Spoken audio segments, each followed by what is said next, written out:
دیکھیے ایمان مفصل میں بتایا گیا تھا کہ 7 چیزوں پر ایمان لانا ضروری ہے، عقائد کی بنیاد ہے جو ایمان مفصل میں بیان کی گئی۔ ایمان مفصل تھا آمنت باللہ و ملائکتہ و کتبہ و رسلہ والیوم الآخر والقدر خیرہ و شرہ من اللہ تعالی والبعث بعد الموت، یعنی ان میں 7 چیزیں ہیں ایمان مفصل میں۔ آمنت باللہ پہلی چیز ہے اللہ تعالیٰ پر ایمان لانا، یعنی کہ مسلمانوں کو اللہ تعالیٰ کے ساتھ کیا عقیدہ رکھنا چاہیے۔ آمنت باللہ تو اس کے بارے میں تمہاری کتاب میں بھی لکھا ہوا ہے، سب سے پہلے نمبر پر دل سے اس بات کی گواہی دے کہ ساری دنیا کو پیدا کرنے والا ایک اکیلا اللہ ہے، وہی اس کا نظام سنبھالے ہوئے ہے، اس میں اس کا کوئی شریک نہیں، اور نہ ہمسر ہے، نہ وہ اس کے لیے ماں باپ کا محتاج ہے، نہ اولاد کا، نہ بھائی بہن کا، نہ رشتہ داروں کا، نہ دوستی کا۔ وہ ہمیشہ سے اکیلا ہے اور اکیلا ہی رہے گا، اس کے لیے کوئی مددگار، مونس و مددگار کی ضرورت نہیں۔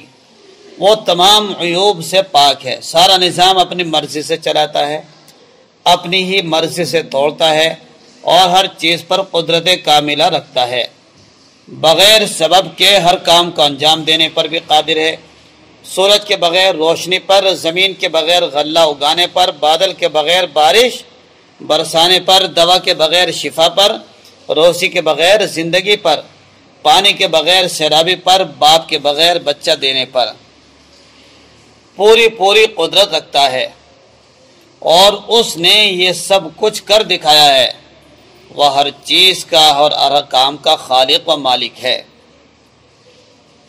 تعلیم الاسلام میں بھی جو دوسرے حصے کے اندر بھی یہ چیز بتائی گئی، کتاب میں تعلیم الاسلام میں جو بچے پڑھتے ہیں سوال جواب کی روشنی میں، اس کے اندر بھی بڑی بنیادی اور مضبوط عقائد بیان کیے ہیں، وہ بھی یاد کر لینے چاہیے۔ یہ تو ایک موٹی سی بات تھی آمنت باللہ، یعنی اللہ تعالیٰ پر ایمان لانے کا مطلب، یعنی کن کن چیزوں میں اللہ تعالیٰ کے ساتھ کیا عقیدہ رکھنا چاہیے، یہ بات ذہن میں بٹھانی چاہیے کہ خدا تعالیٰ ایک ہے۔ دوسرے نمبر پر خدا تعالیٰ ہی عبادت اور بندگی کے لائق ہے، اور اس کے سوا کوئی بندگی کے لائق نہیں، یہ بات بھی دل میں بٹھا کر رکھنی ہے۔ اس کا کوئی شریک نہیں، وہ ہر بات کو جانتا ہے، کوئی چیز اس سے پوشیدہ بھی نہیں، دل کے اندر ہی کوئی بات گزرتی ہے یا خیال آتا وہ اس چیز کو بھی جانتا ہے۔ وہ بڑی طاقت اور قدرت والا ہے، اس نے زمین، آسمان، چاند، سورج، ستارے، فرشتے، آدمی، جن، غرض تمام جہان کو پیدا کیا، اور وہی تمام دنیا کا مالک ہے۔ وہی مارتا ہے، وہی جلاتا ہے، یعنی مخلوق کی زندگی اور موت اسی کے حکم سے ہوتی ہے۔ وہی تمام مخلوق کو روزی دیتا ہے، وہ نہ کھاتا ہے، نہ پیتا ہے، نہ سوتا ہے، وہ خود بخود ہمیشہ سے ہے اور ہمیشہ رہے گا۔